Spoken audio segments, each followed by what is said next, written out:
percebe são vários tipos de resíduos. Você pode reutilizar. Você vai usar esse durante o negócio? É pra lembrar. Não vai ficar feio esse negócio, não? Não, feio chega atrasado. É, Aqui é concordo. detalhe. Concordo. É. Pô, Não, mas cara, esse papel vai sair na gravação, né, Vi? Pô, só Vai sair? Esses caras são amigos de infância, tá, cara? Então não esqueça não que Levi gosta de dar umas alfinetadas. é que são amigos de infância, tá, cara? Tá? Fala, pessoal, tudo bem? Sejam bem-vindos a mais um episódio da série Conversas Abrecon, essa série que a gente discutiu com muitos especialistas, com gestores públicos, fabricantes de equipamentos, com usinas. E hoje é um episódio especial. É um episódio que será o nosso último episódio dessa série, nosso último programa. E a gente está aqui com dois especialistas para debater soluções, para debater os desafios que teremos aí nesse mercado. E lembrando que essa série é um esquenta para o Encontro Nacional das Usinas 2025, que vai ser no dia 27 de março em São Paulo. Ainda dá tempo de se inscrever. Everton, nosso presidente, Levi, coordenador da Brecon, bem-vindos. Vamos fazer um debate interessante aqui para o setor. Vamos lá. Muito obrigado, Rafa, aí pelo convite. Acho que o podcast da Brecon, como esquenta aí para o encontro, tem sido muito produtivo, com grandes autoridades, grandes temas. E certamente esse bate-papo nosso aqui, nós três, nesse dia, vai ser muito valioso aí para quem está nos assistindo, nos ouvindo do outro lado. Pois é, Everton, acho que nosso mercado, a gente já passou por muitos desafios, temos muitos a enfrentar, acho que tem muita solução a ser debatida, então acho que vale a pena ficarem até o final aqui, que vai ser um programa enriquecedor hoje. Everton, Levi, eu acho que um grande diferencial dos nossos encontros, e eu acho que é algo importante o pessoal estar lá, é a pesquisa setorial, porque a gente vai trazer agora a pesquisa setorial 2024. Qual que é a maior novidade? Acho que essa pergunta o Levi pode responder, o Everton também complementar. Qual que é a maior novidade dessa pesquisa 2024? Quem for nesse encontro, Levi, terá informações novas, terá informações importantes sobre o setor. Acho que para a gente discutir inovação, solução, a gente precisa entender, conhecer e ver o mercado. A pesquisa setorial vai ajudar nessa questão? Bom, a maior novidade da pesquisa setorial Brecon, agora de 2024, é que a gente cresceu 31%, o maior crescimento desde 2015, desde a série histórica da Brecon que a gente começou a fazer em 2015. Então, a pesquisa setorial é 2015, 2018, 2020, 2022 e 2024. Eu entendo que, obviamente, a reciclagem de entulho cresce porque a construção civil cresce, né? Então, a gente tem um boom aí na construção civil e, naturalmente, isso impacta, né? Resulta em mais entulho sendo reciclado. E o que a gente percebe também é que o crescimento se dá nas médias cidades. As capitais, as cidades com população superior a 1 milhão, que são mais ou menos 17 no Brasil, elas estão meio que estagnadas, né? E a gente está vendo a reciclagem de entulho avançar para as cidades médias, de 100 a 500 mil habitantes. E outra coisa que também a gente cresceu, além, obviamente, crescendo 31% de reciclagem de entulho, cresceu o número de usinas de reciclagem de entulho. Mas o problema de venda do agregado reciclado ainda persiste, né? A gente doa uma parte considerável do agregado reciclado. Ô Everton, o Levi comentou sobre o nosso crescimento em 2024, acho que vai ser uma informação importante aí na pesquisa. E ele falou que isso se deve à construção civil. Você acha que o poder público também interfere nisso? Não só o poder público, Rafa. O que eu percebo desde a fundação da Brecon até os dias de hoje é que esse mercado, independente de crise ou não, eu me recordo em 2015, quando a gente estava nascendo ainda a ideia da pesquisa, a gente passou por uma crise muito grande, né, do impeachment da Dilma. E mesmo com a crise, seja no mercado externo ou interno, o mundo é globalizado, a gente sabe que se lá fora está ruim, isso tende a impactar aqui. É cada vez mais crescente o número de empreendedores interessados de investir nesse mercado. E cada vez mais a gente percebe, não só com a pesquisa, em um grande movimento em que a iniciativa privada ela ajuda a tomar conta de uma iniciativa que deveria ser do poder público. Então, as PPPs, que a gente chama parcerias público-privadas, têm avançado o Brasil afora. E como o Levi destacou muito bem, as cidades grandes estão mais estagnadas e as cidades médias e pequenas a gente vê um crescimento grande das usinas. Então, é muito comum a gente ver as pessoas ainda que não conhecem esse mercado achando que esse reciclagem de entulho é uma mina de dinheiro, porque você cobra para receber o resíduo, cobra para vender. E ainda eu entendo que a gente cresce. Hoje tem grandes players nesse mercado que às vezes são pedreiras, ou tem empresas de caçamba que veem na reciclagem uma extensão do seu modelo, de uma nova unidade de negócio. Sim. Ou uma extensão do seu modelo, mas cada vez mais a gente tem que ficar atento, porque a gente está crescendo com qualidade ou com quantidade? Então eu vejo que a gente está crescendo nas duas vertentes, tanto do ponto de vista qualitativo quanto do ponto de vista quantitativo. Mas a gente tem que fazer uma bela peneira, tanto é que o Projeto de Qualidade Setorial está aqui, o nosso emblema nasceu em 2015, porque a gente começou a perceber justamente isso. Não adianta a gente crescer em número de usinas se a qualidade do agregado às vezes não é tão boa, ou se as usinas não têm maturidade ou visão de gestão para vender o seu produto com qualidade. Prova disso que o Olivia acabou de falar. A venda do agregado reciclado ainda é um grande gargalo. Sim. Mas será que é um gargalo porque o agregado não tem qualidade ainda, que a gente percebe isso em muitas usinas, ou porque talvez a empresa não está estruturada em termos de marcha ou vendas para conseguir escoar o seu produto? E o poder público é peça-chave, porque se não existe de fato um apoio do poder público, e a pesquisa vai mostrar muito bem isso, o Levi pode falar até melhor do que eu, ela percebe que muitas vezes o empreendedor está empreendendo ainda em áreas que não existe numa legislação. E é muito difícil. Então isso é um fato muito curioso. Como é que o cara consegue empreender numa região que você não tem um alicerce, a base que é a legislação? Como é que você concorre com um ponto viciado? Você já concorre com cidades que têm legislação, que têm fiscalização Já, e é difícil. Agora você vai empreender numa cidade que não tem legislação, a prefeitura não entende, não apoia. É muito comum ainda a gente ver lixões espalhados por esse Brasil e o aterro sanitário fazendo papel de aterro de inertes. Por isso que a minha pergunta foi, o crescimento também está ligado ao poder público? O poder público evoluiu na regulamentação? O que você acha, Levi? Porque realmente não dá para concorrer com lixão, com ponto viciado, com descarte irregular. Fica difícil para qualquer empreendedor. Então a minha pergunta foi, a pesquisa trouxe que a gente está reciclando mais. O poder público tem participação nisso? Não apenas o poder público não contribui, como a gente teve um retrocesso histórico na legislação nesses últimos 4 anos em questão de planos, né? O maior problema de todos é o Plano Nacional de Resíduos Sólidos, que reflete a visão de uma construção civil tacanha, né? E que cria um atraso para a evolução do setor. Então, não apenas não evoluiu, como atrasou. Então, o que o Elton está falando é o seguinte, a gente cresceu em termos de quantidade, mas não de qualidade. Muitas usinas hoje estão sofrendo, isoladas, com os lixões que são abertos, são fechados e são reabertos, né? A gente tem um problema aí histórico da Brecon, Crônico, é a raiz, estrutural, é crônico mesmo, de metade dos associados reclamarem de lixões. A gente tem, por exemplo, ontem mesmo estava discutindo em Sorriso, Mato Grosso, o lixão que a prefeitura abre e fecha. E a Brecon, de forma pioneira, investiu, né, recursos para entender a dinâmica do lixão, porque até então a ideia do lixão é o seguinte, alguém colocou lá e acabou. Não, o lixão tem uma função. Ele tem uma função para economizar recursos públicos. A prefeitura, ela joga o lixo lá e economiza no mínimo R$100 por tonelada. Então, assim, o que está acontecendo? A minha teoria, as cidades estão esgotadas, né? Não tem lugar mais para descartar nem no lixão. E aí, como opção, os transportadores, porque grande parte dos investidores nesse setor são os transportadores, você é prova disso, né? Os transportadores estão criando ATTs, o crescimento da ATT é significativo, e usinas de reciclagem de entulho. O problema é que eles não sabem o que fazer com o agregado reciclado. Então, eles doam e não apenas eles promovem uma desorganização do setor, como eles prejudicam o próprio concorrente. Você tem cidades no Paraná, que a semana passada a gente estava discutindo no grupo, né? É uma cidade de 200 mil habitantes, o concorrente do cara doa o agregado reciclado e força o concorrente a doar também. E não é sustentável. E não é sustentável, porque... Geralmente as ATTs, usinas, às vezes montam em áreas que não fizeram um projeto, áreas pequenas, ficam com estoque lá e ficam desesperados e começam a doar. Agora, gastou para beneficiar. O Everton falou, eles acham que é uma mina de dinheiro, a gente recebe e vende, só que tem um custo de produção que não é baixo. E aí eles começam a doar e não é sustentável, isso não dura muito. Acho que empresas que têm essa prática tende a não durar muito, a questão econômica ali, né, Levi? Rafael, e o futuro é trágico, né? Da mesma forma que a gente cresceu 31% nesses 2 anos, 2023 e 2024, eu já imagino que daqui a alguns anos a gente vai ver que o crescimento menor, porque não é um crescimento sustentável. Muita gente entrou nesse negócio com uma ideia muito equivocada sobre a reciclagem de entulho, né? Como o Everton falou.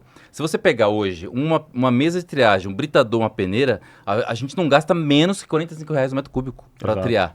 Então, como que você vai doar o agregado reciclado? Exato. Não existe. Não tem sentido. E hoje a cultura na reciclagem de entulho no Brasil é o seguinte, nós temos 60% de receita na recepção e 40% na venda do agregado reciclado, certo? Se o cara abre mão da venda, acabou. Ele não está ganhando dinheiro. A gente costuma falar no movimento que eles trocam dinheiro. O cara tá trocando dinheiro, sabe o banco imobiliário? Tá trocando dinheiro, cara. Então eu já imagino que na próxima pesquisa a gente tem um crescimento, pode ser que não, né? Eu torço que eu esteja errado, mas a gente vai ter um crescimento menor. Levi, você comentou dos planos. Você falou, olha, tem umas informações em questão dos planos e tal.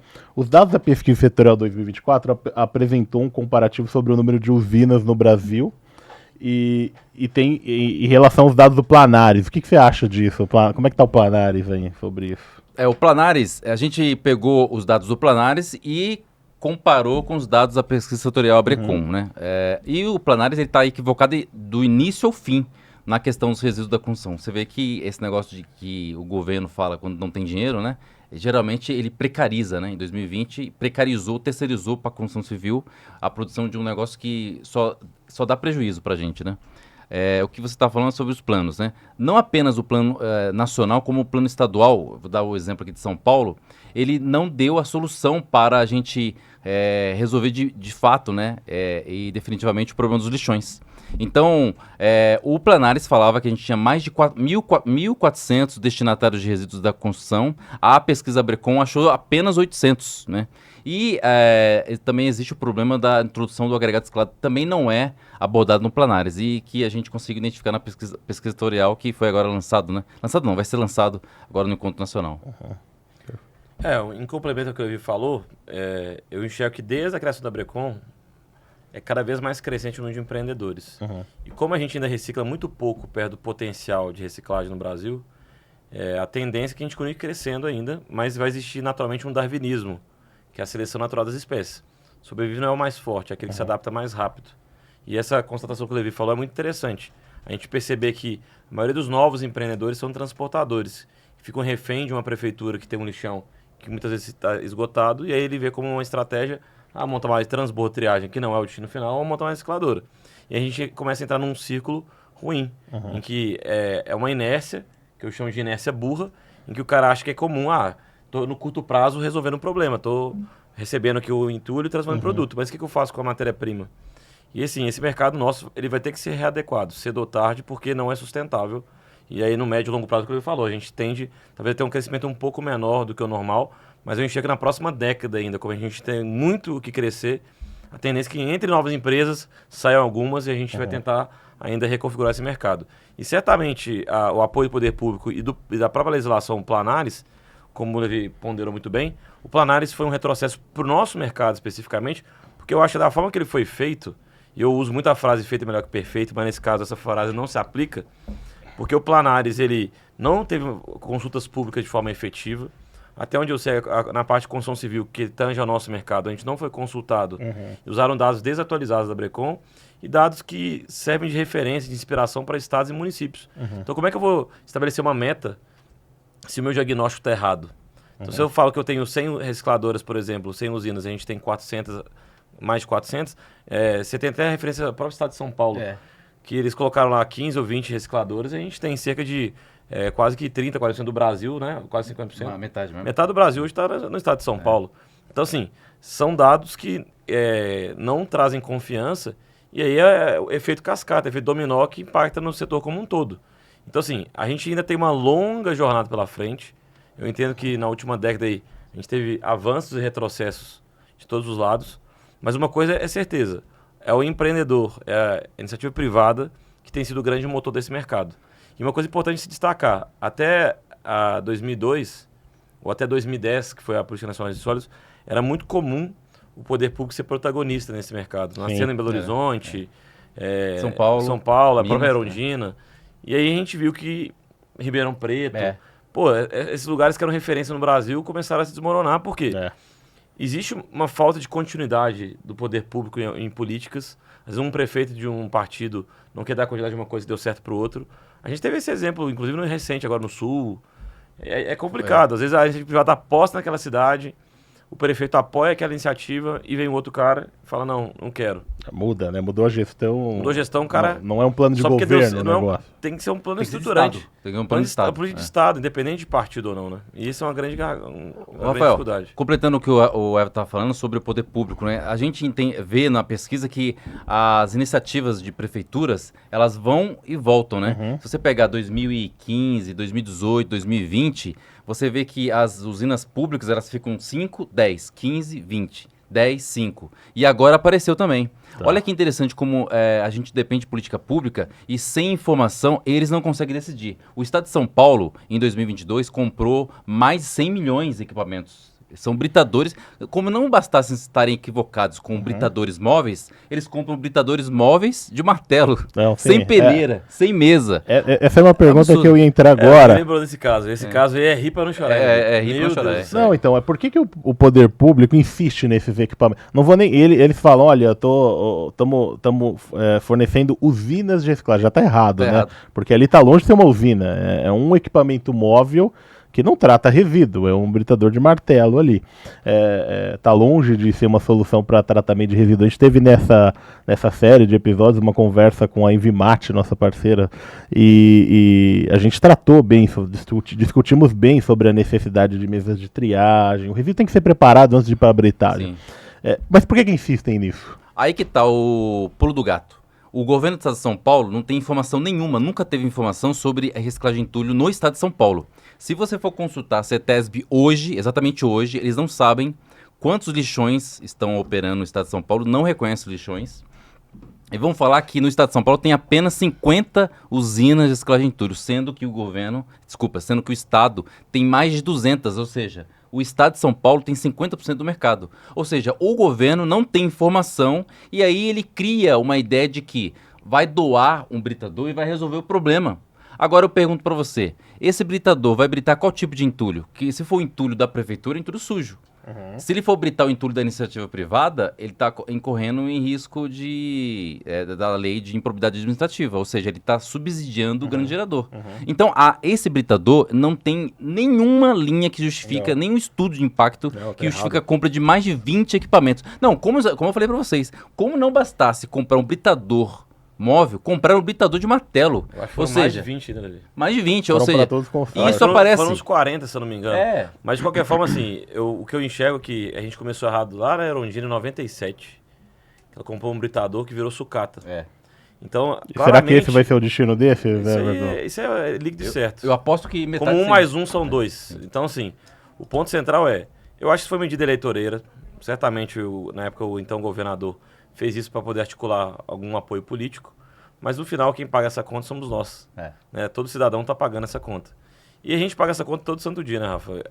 É uma coisa importante que a gente vai reforçar na nossa apresentação no dia 27 de março, é que todo cidadão hoje paga pelo descarte regular de entulho. Todo. 100% das cidades brasileiras hoje Sim. convivem com descarte regular de entulho. E é um custo muito elevado. Sim. E esse custo, muita gente não tem essa noção desse número, mas ele é quase 2,5 vezes o fundo eleitoral da última eleição. Pois é. São mais de 11 bilhões de reais que a gente joga fora. É como se cada cidadão brasileiro estivesse pagando um pouco mais de R$50 do seu bolso, todo ano, com descarga regular de entulho. Fora as consequências que a gente tem de vetores de doença, enchentes. A gente cria várias ilhas de lixo espalhadas no Brasil inteiro. E isso é o custo direto, 11 bilhões. Se a gente for considerar todo o custo indireto que a gente não consegue mensurar, é infinitamente maior que esses 11 bilhões. E até quando a gente vai continuar nessa? Então a gente continua insistindo e repetindo os mesmos erros. Comprar britador é a solução para o poder público? Definitivamente não. Buscar iniciativa privada, buscar concessões de empresas que têm especialidade para resolver é algo que funciona? Certamente a gente tem vários cases, a gente precisa falar, Jundiaí é um dos maiores que a gente tem, que funcionaram. Agora, o gargalo não está na britagem. Não. A gente sabe que pequenas e médios municípios, mesmo que tenha iniciativa privada ou obras privadas, boa parte do entulho não é triado. Boa parte do entulho é cerâmico. Sim. Então a gente tem que investir em centrais de triagem. Talvez a própria solução que a Envimate tem de triagem móvel ali, a gente consiga ter mais dinamismo, é muito mais assertivo, por exemplo, que ter um britador de martelo, inclusive. Sim, claramente erraram e a gente enxerga isso. E aí, o que os consórcios fazem hoje? Eles não têm especialidade, eles não têm mão de obra.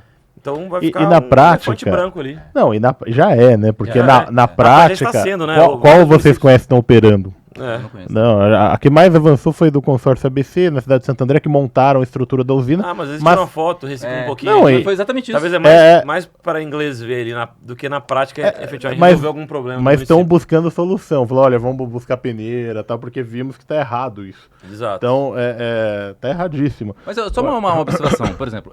Por que comprar britador E por que não descartar o entulho numa usina? Por exemplo, a gente tá falando de Santo André. Eu vi a entrevista do Ed. Eles têm lá em Santo André, tem o Rafa, tem 2 ATTs, certo? Tem a ABC é uma região populosa com quase 1 milhão de habitantes. Tem usinas em São Paulo, tem usinas na região do ABC. E eles querem comprar mais uma usina? Não dá pra entender. Agora, por que ele... Agora, outra coisa. Por que um consórcio não quer descartar o entulho numa usina, pagar pra descartar, ele quer um britador, sendo que o britador não funciona? Eu não entendo. É uma coisa que não entra na minha cabeça. Ele não entra na cabeça deles ter que pagar 20, 30 reais pra descartar numa usina.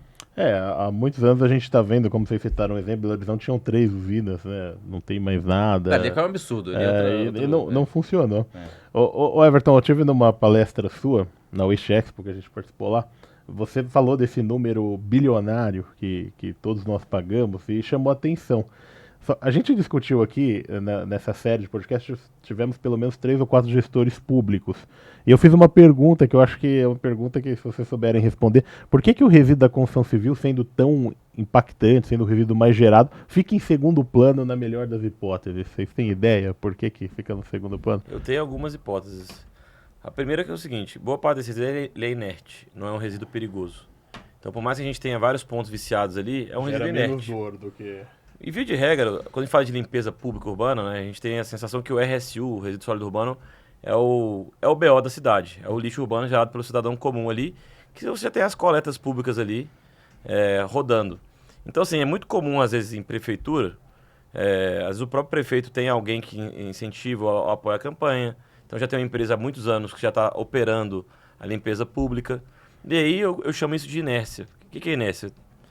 A gente tende a fazer o que já fazia antes. Então, entra prefeito ou sai prefeito, ou se é um prefeito novo, a tendência natural do secretário de Meio Ambiente é falar, pô, tem uma linha ali de limpeza pública, eu já tenho uma empresa que está ali atendendo uma limpeza ali de ponto viciado, de operar algum ecoponto, e no final a tendência é repetir um orçamento do ano anterior com o do atual, bota uma gordurinha aqui, outra ali, mas existe muito jogo de interesse. Quando eu falo que a gente desperdiça 11 bi, a máquina pública está gastando 11 bi. Então, tem alguém ganhando de um lado. Então, assim, como é que a gente muda essa curva hoje? Que eu vou chamar de curva porque, assim, eu entendo que a gente tem que tentar inverter essa tendência. A gente pode continuar gastando 11 bi, mas de forma muito mais inteligente. Então, por exemplo, a gente fala muito de Jundiaí, que é um case de sucesso. Jundiaí, há mais de 10, 15 anos atrás, antes de criar uma política pública efetiva, antes de criar um sistema, quando eu falo sistema, não é o sistema em si, mas todo um conceito por trás, tinha mais de 1.000 pontos viciados, cara, chegou lá. E não é que hoje não tenha mais, ainda tem, talvez em torno de 30 pontos viciados, mas houve todo um trabalho de sensibilização com os caçambeiros, de implantar um sistema eletrônico, de educar o gerador, fazer várias campanhas de conscientização, criar ecoponto. E aí, uma área, que é o Geresol, que recebia 3, 4, 5 mil toneladas, hoje recebe cerca de 20 mil toneladas. Só que isso não foi da noite pro dia, né? A gente tem que dizer que o sucesso é da noite pro dia. Não existe isso. Foi um trabalho construído tijolinho por tijolinho, muito mérito também da iniciativa privada, de um dos nossos associados, que é a SBR, que é uma empresa que é referência no Brasil nesse tipo de modelo de negócio, que conseguiu, de fato, junto com o poder público, conscientizar as pessoas. E o mais interessante de Jundiaí é que hoje, o que desembolsam hoje por todo o sistema que funciona por trás, é transformar resíduo em matéria-prima, em agregado, e a Secretaria de Obra e de Meio Ambiente usar como regra. A regra é, o reciclado tem que ser usado. Você vai usar o virgem, você tem que buscar o porquê do virgem. Então, ou seja, o resíduo vira obra pela cidade, literalmente. E essa economia pública aí, a gente estima em torno de mais de 10 milhões de reais por ano. Então, assim, uma cidade de 500 mil habitantes que, como o Levi falou, quais são as cidades que mais crescem em novos empreendedores, novas usinas? São médias cidades. Então, por que não repetir esse mesmo modelo? Obviamente que fazer esse modelo em São Paulo, que é uma cidade cosmopolita, é muito mais difícil, são muito mais interfaces. Agora, cidades pequenas ou médias, dá para você fazer algo que funcione. Óbvio que as pequenininhas ali talvez se juntem em um consórcio e aí algo atenda aquelas cidades pequenas. Agora, a cidade média você consegue um modelo parecido. Só que você tem que criar os alicerces, a base, né? Como o próprio sistema que você implantou em Suzano, tem as etapas ali que a gente tem que tentar avançar passo a passo para fazer funcionar. Claro. Então, assim, eu enxergo que essa mudança ela é difícil de acontecer porque ela é sistêmica. Igual a eleição, não é difícil você tentar mudar o status quo ali da política brasileira? Sim.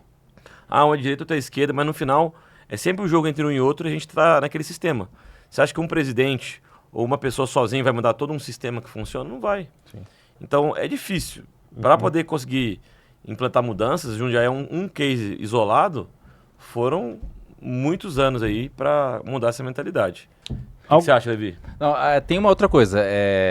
Discordando do Everton, embora o entulho tenha uma parcela significativa de inerte, né? A gente calcula entre 40% e 70%, você tem um fato que é o seguinte: quando ele é descartado de forma clandestina, ele serve como um atrativo para outros tipos de resíduos. Você tem madeira, você tem resíduos perigosos.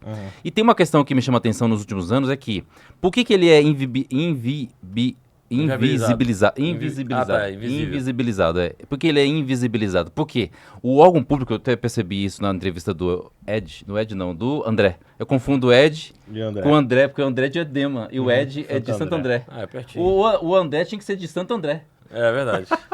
Essa foi boa, Levi, essa foi boa. Mas aí eles fazem do ABC. Eu tava falando o seguinte, muitos órgãos públicos acham o seguinte: eu não vou lidar com o entulho porque é uma relação privada.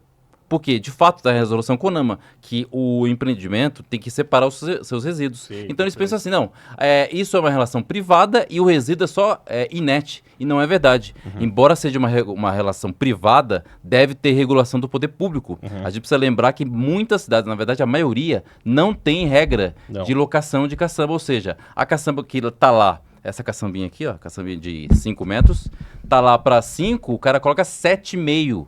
E a prefeitura, quando chega, sem legislação, multa quem? Multa o transportador. Multa o transportador. A gente percebe na prática o transportador acaba fazendo a gestão do resíduo, ele faz a ponte entre gerador, aquilo que a gente está cansado de discutir, a importância do transportador na cadeia de resíduos. Por isso que a regulamentação no setor de transporte é importante e mostra que cidades que fazem têm um índice de reciclagem muito melhor, cidades que têm regulamentação do setor de transporte. Só que muitas não têm. E uma pergunta, dados que a pesquisa 2015, 18, 20, 22 e 24 mostrou, é que o estado de São Paulo está na frente da reciclagem disparado dos demais estados. E qual o motivo disso? Assim, a gente entra poder público nessa história? O poder público contribui com isso ou não para São Paulo estar tão à frente assim, dos demais outras regiões? Acho que a conta é simples, né? Quanto maior o estado, maior o número de obras. E como ele falou desde o início, a construção civil está diretamente atrelada ao nosso mercado. Então, tem a construção que está ligada aí. A construção civil, construção pesada. Então, assim, você tem muita obra de infraestrutura no estado de São Paulo, muita obra de construção residencial, comercial. Então, é natural. São Paulo é uma cidade muito mais pungente em termos de obra. E aí é natural que a gente gere mais resíduo. E onde gera mais resíduo, você tem mais oportunidades. Se tem mais oportunidades, você tem mais pessoas propícias a empreender. Então, acho que essa conta é natural. Então, é simples de ser resolvido. Agora, o que você falou do transportador, voltando ao ponto anterior, é um ponto importante. O Levi fez um destaque muito interessante mesmo do poder público. Então, de fato, o poder público entende que o resíduo inerte é um problema da iniciativa privada, não é dele, fica alheio à gestão dele. Só que ele está colocando o dinheiro debaixo do tapete. Porque se ele parar para pensar, o ponto viciado é ele que limpa. Então, no final, ele está transferindo para o gerador. Não, o problema é dele. Mas o gerador fala, eu vou contratar o caçambeiro e vou jogar na rua. Então, se a gente for fazer uma análise de causa e efeito e qual a causa raiz de tudo isso, talvez tudo nasceria, Rafa, numa regulamentação de transporte. Que eu vejo que pouquíssimas cidades pequenas e médias têm. É muito comum em cidades maiores, como São Paulo, mas você pega a pequena e a média, ainda é fraco. o cara não cria lei, não legisla, não chama o transportador para conversar, para criar um ambiente ali mais saudável. E aí, naturalmente, é um mercado que, historicamente, é o tio, é o avô, é o pai, é uma empresa pequenininha. Então, o cara nunca teve acostumado a jogar num local licenciado, jogava no aterro da prefeitura. Então, pro cara é normal o preço da caçamba ali pegar e não cobrar o descarte. E aí começa aquele mercado muito concorrido. O que ele faz com o entulho? Vou jogar no terreno baldio, amanhã a prefeitura vai limpar, meu concorrente também faz isso. E vira uma prática comum. Sim. E como é que o ser humano muda? Na dor ou no amor? Na dor. Na dor. Na escravatura e na dor. Não adianta, qualquer coisa na vida, mas se você pegar e criar uma regulamentação, criar regras e mostrar que quem não cumprir a regra vai ser penalizado, certamente a gente vai conseguir mudar essa configuração do mercado. Tá, e falando de um grande concorrente que nós temos, que é um problema para o setor, são os lixões. O que vocês acham sobre o lixão? O que o lixão interfere no setor aí? Tudo, basicamente tudo. O lixão, ele é um retrocesso civilizatório. Significa que a gente não mudou nada em 4.000 anos. Porque a gente jogar o entulho num lugar que está distante da residência é basicamente a prática dos nossos ancestrais. 4.000 anos já? O que faz Jesus você veio jogar em 2000? qualquer lugar? qualquer lugar, você joga o seu lixo distante da sua residência. A gente não teve um retrocesso civilizatório. E como não bastasse, você falou no caso do Estado de São Paulo, o Estado de São Paulo cresce por suas próprias pernas, porque se depender do poder público, se depender de alguma iniciativa do governo do Estado de São Paulo, nada acontece. Como eu falei no início, o governo do Estado de São Paulo não sabe quantos lixões, eles não reconhecem. Inclusive, até eu ouvi uma entrevista de um rapaz para uma rádio lá de Bauru, ele falando assim, ó, peremptoriamente, não existe lixão em São Paulo. Eu gostaria de mostrar para ele assim, ó, aqui, ó, o senhor, aqui é o lixão tal, mostrar os 300 lixões cadastrados no mapa Brecon. Então, pra gente, o lixão ele impacta em tudo. Por quê? Como nós falamos, a recepção, ela representa 60% da receita da usina. Se você tem, ô Everton, se você tem uma usina aqui e cobrando R$30 e o lixão cobrando zero, qual o caçambeiro, porque não tem regulamentação, o caçambeiro vai escolher isso aqui. Porque hoje ele faz a gestão dos resíduos, certo? O caçambeiro. Ele vai escolher o mais barato, na verdade de graça. Então, se a gente não conseguir fechar os lixões e se o poder público, especialmente os estados, não conseguirem dar assistência aos municípios, toda a agenda ambiental vai por terra, vai ser anulado. Tudo isso que eles discutem em ESG, economia circular, 4R, 5R, 12R, não vai acontecer se a gente não fechar o maior problema de todos, que é o lixão. Sim. E um ponto importante que o David destacou é que eu lembro que em 2010, quando criaram a Política Nacional de Resíduos Sólidos, o Brasil tinha cerca de 50% do seu resíduo descartado em lixão. E eu lembro que a gente tinha várias metas de encerramento de lixão, de criar os planos municipais, e essas metas já foram postergadas já inúmeras vezes, e eu diria que ela ainda vai continuar sendo postergada. E o lixão, infelizmente, é uma solução muito mais barata e cômoda para todos os municípios. Só que ninguém para pensar, né? Só existe um planeta Terra, não existe fora. Tá tudo aqui dentro. E é até curioso que essa semana agora eu estava orçando um projeto, uma obra de infraestrutura, uma demolição de uma ponte, de um viaduto no interior de São Paulo. Pô, tô falando de São Paulo. E aí fui no mapa Brecon, não tinha. E aí eu falei, vou no Google, vou tentar achar algum caçambeiro, um empresa de terraplenagem. Quando eu consegui falar com o cara da caçamba, e aí, você manda o resíduo? Não, a lixão da prefeitura, o aterro sanitário da prefeitura. Aí me indicou outro cara da terraplenagem, o cara tinha vários caminhões e falou, não, te mando para aterro sanitário. Eu falei, amigo, mas aterro sanitário é sanitário, não é inerte. Quanto você paga hoje para descartar isso? A título de curiosidade. Ele falou, 0. Então, ou seja, isso é um exemplo cotidiano nosso. São Paulo, né? Eu tô falando do estado de São Paulo. E não é uma cidade muito longe, não. É uma cidade, sei lá, 200, 300 quilômetros da capital. Pois é. Então, quiçá o Nordeste. E uma das coisas que a PC destacou muito, e ela volta a destacar agora nessa última edição, é o descarte regular de entulho. No Nordeste, a gente chora. No Nordeste, cerca de 90% do resíduo é descartado de forma irregular.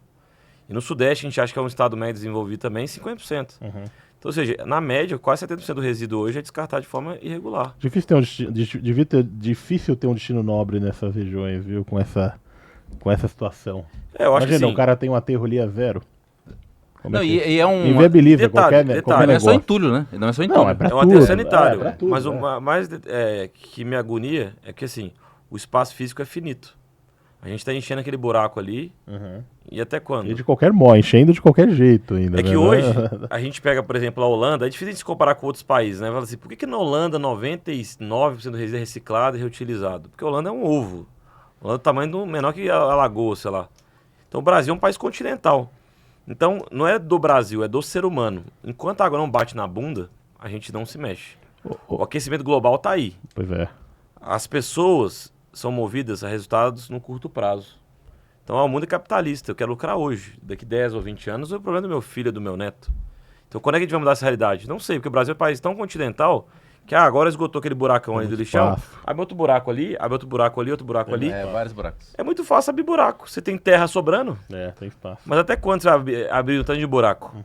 Então, assim, acho que já passou da hora para ontem do governo, junto com a iniciativa privada, começarem a ter soluções que, olha, pessoal, vamos desviar o resíduo do aterro?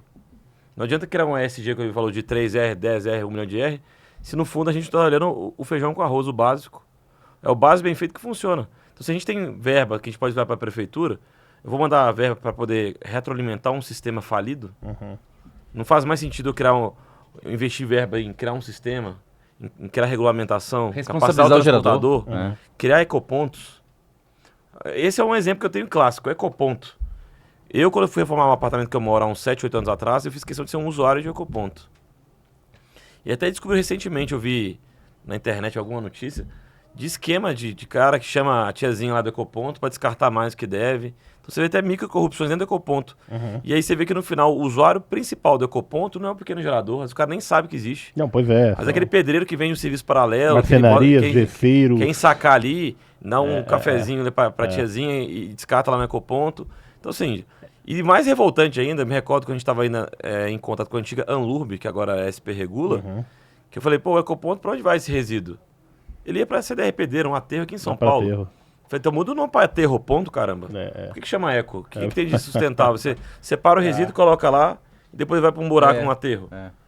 Então, assim, é difícil. Tem muita coisa a gente faz a nossa parte. Eu mesmo, no meu prédio, tenho lá recicláveis, orgânicos. Mas que adianta separar o papel, o plástico, o vidro, não sei o que, depois vai tudo para um buraco. Ô Everton, você falou, a gente faz a nossa parte, eu acho que para o setor também isso é importante. Os empresários têm que pensar nisso. Falando um pouquinho no perfil dos empresários, a gente falou, aí o Levi comentou que o Estado de São Paulo anda com a sua própria perna e tal. Então, isso de fazer a própria parte, a gente tem aí o programa de qualidade setorial. Como que isso está dentro da Brecon? A gente está chegando no finalzinho da nossa conversa por causa do time aqui do tempo, mas fala rapidamente do programa de qualidade setorial, que eu acho que isso é importante para o setor. É um tripé da Brecon. Quando a gente fala de promover, a missão da Brecon é promover a reciclagem de resíduos da construção civil e demolição no Brasil. E quando a gente, lá em 2011, na Rua Minerva 156, a gente discutiu qual seria a base da Brecon, nós tínhamos 3, que era o quê? Qualificar o empreendedor, combater descarte clandestino e irregular de entulho e promover o uso do agregado reciclado. Quando a gente fala em qualificar, a gente precisa qualificar o empreendedor por meio de cursos, encontros, intercâmbios, missões técnicas e qualificar o empreendimento. Então, quando você vê uma usina, a gente passa esse empreendimento num raio-x. Então, basicamente, é uma planilha Excel onde você vai ali atribuir alguma nota 1 e 0, 1 e 0. E sai 0 até 10. Hoje nós temos 22 certificados. Legal. Então quem criou esse programa foi o professor Elcio Carelli, lá da USP, né? Em 2015. 2015. E a gente entende que isso é muito importante, a gente entende também que está no começo, a gente se inspirou inclusive no selo da BCP. E também na CDRA, norte-americana. Exatamente. Legal. Então, mesmo que seja 10 anos, a gente entende que é incipiente e a gente precisa entender, e até o empreendedor entender como funciona esse negócio. E tem duas questões aí. Para aquelas usinas que não são associadas e querem uma consultoria, o programa de qualidade setorial é basicamente isso.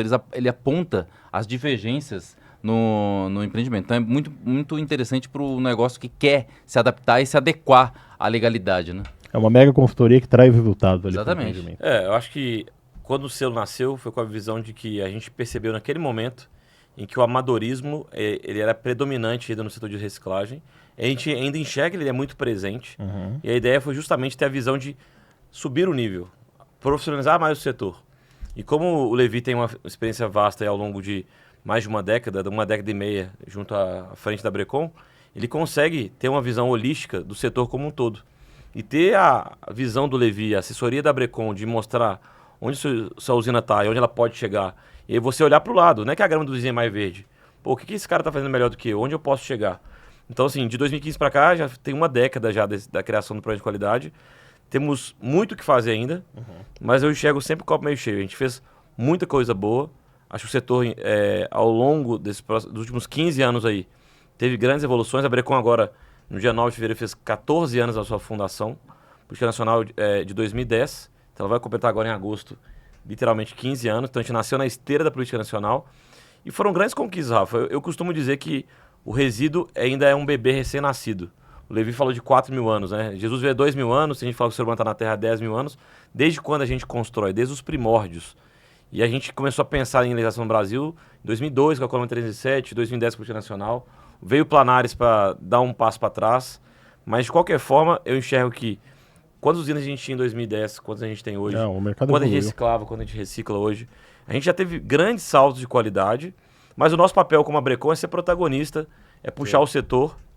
E é por essas e outras que você conduziu com maestria a Conversa Brecon e o nosso podcast com grandes autoridades. Inclusive a parte tributária é um ponto central, que por mais que boa parte do nosso mercado ainda seja pequenas ou médias usinas, que estão no simples, a gente vai ver batendo na bunda aí a reforma tributária. Então, cedo ou tarde, essa conta vai chegar. E é injusto nosso, como promotores de reciclagem, pagarmos mais impostos que o mercado tradicional. Ô Everton, a gente não vai conseguir falar disso agora, sobre a reforma tributária, mas ela vai, da forma que está, vai afetar bastante o setor de serviço, e a gente sabe como é importante o serviço no transporte, que é serviço, na recepção de resíduos, que é serviço. Se a gente não tiver avanços específicos aí na nossa área, vai ser um problema para o setor, vai aumentar a informalidade. Isso eu estou falando porque a gente já teve aqui nesses episódios conversa com o Dr. Rodrigo, que vai estar com a gente lá no evento. Com certeza, é no imperdível Encontro a palestra do Nacional. Rodrigo. Imperdível, vai ser importantíssimo a gente discutir sobre isso no Encontro Nacional. Pessoal, a gente acha que tem muito assunto para falar, mas estamos chegando aqui no fim desse programa. Só um adendo para quem está do outro lado. Tão importante quando a gente entender o impacto do tributo vai ter no nosso setor como um todo, é a gente se inspirar com experiências internacionais. E a gente vai ter um convidado da Espanha. No mercado europeu. A gente vai entender o quão avançado está a Espanha hoje, em termos de legislação, em termos de estímulo ao uso agregado. O Levi falou muito bem do nosso tripé. Então é qualidade, incentivo ao descarte correto, que de alguma maneira é combater o descarte regular, e o uso reciclado. E lá na Espanha eles criaram um mecanismo fantástico que eles conseguem, de fato, garantir para as usinas o escoamento do agregado reciclado. Então, se você já está nesse mercado, quer entender melhor como que a gente pode dar outro salto de qualidade, certamente é parada obrigatória estar no dia 27 de março aqui em São Paulo com a gente. E é isso aí, Rafa. Vou deixar você encerrar com chave de ouro o nosso podcast aí. Não, legal. Queria agradecer aí a presença de vocês para esse debate tão importante. Reforçar o convite, dia 27 de março, em São Paulo, às 8 da manhã, vai ser no Centro Histórico, né, Levi, ali no prédio da Associação Comercial. Gostaria de agradecer, a gente está encerrando, esse é o nosso último episódio aqui da série Conversas Abrecon. Gostaria de agradecer você, o Everton, que é nosso presidente, que cedeu esse espaço aqui para a gente conduzir essa conversa tão importante para o setor. Agradecer a Envimate, nossa parceira, que também ajuda a fazer tudo isso acontecer. E agradecer toda a nossa audiência, os associados aí. Vamos em frente, acho que a gente tem muita coisa para evoluir. Agradecer você, Rafa, também como vice-presidente. É um cara que tem contribuído muito com o movimento de valorização dos transportadores de resíduos. Certamente essa cadeia, para ela funcionar, a gente precisa que todos os atores estejam em harmonia, e é o que a Abrecon tem feito, que eu acho que é um setor ainda muito carente de um apoio de uma entidade. Sim. E a Abrecon tem assumido esse protagonismo junto com você e o Levi. Eu fico feliz por isso. E é isso, Rafa. Acho que você conduziu com maestria as conversas com os nossos convidados. A gente espera que a nossa audiência tenha gostado bastante desse esquenta aí para o nosso evento, que vai ser muito rico, com grandes debates, com grandes conteúdos. E vamos juntos. É isso aí. Lembrando, né, que nós estaremos lá no encontro, dia 27, o Everton vai estar lá. Você também, né? Dia 27. E vai ser na rua Boa Vista, viu, Rafael? A última vez o pessoal colocou Boa Vista e foi lá pra Zona Norte. Quem for de São Paulo é muito perigoso ir pra Zona Norte. Não, Tô brincando. Fiquem atentos na hora de colocar no Wave, no Google Maps, porque tem outras Boa Vistas, estão levando o pessoal para outro lugar. Então verifique se é no prédio da Associação Comercial. No Centro Histórico de São Paulo. Em frente ao pátio do colégio. O rapaz chegou pra mim no último evento, foi no encontro dos transportadores, né? Falei assim, cara, aqui não é Rua Boa Vista, não. Falei, também tá lá no Google Maps, né? Ele colocou na pressa e não viu o destino. E chegou num lugar lá. Então, a Rua Boa Vista é muito fácil, viu, Rafael? Sim. Chegar lá, você consegue chegar de ônibus, de trólebus, de Uber. Fica próximo da 25 de março, entre o metrô São Bento e Sé. Se você quiser chegar de trem, você vai chegar de metrô, vai chegar pela estação São Bento ou Sé. E também é um espaço bem interessante, porque fica próximo do Banespa, ou Espaço Santander, né? Então é muito fácil chegar. Vai ser um evento único, porque a gente, de forma inédita, vai discutir a gestão dos resíduos da construção com os dados da pesquisa setorial e com as feras da reciclagem em tudo, né? Boa. A gente está falando de 8 pessoas que vivem isso há no mínimo 20 anos. O Rafael tem 20 anos, não, sabia? Legal. Você tem 20 também, né?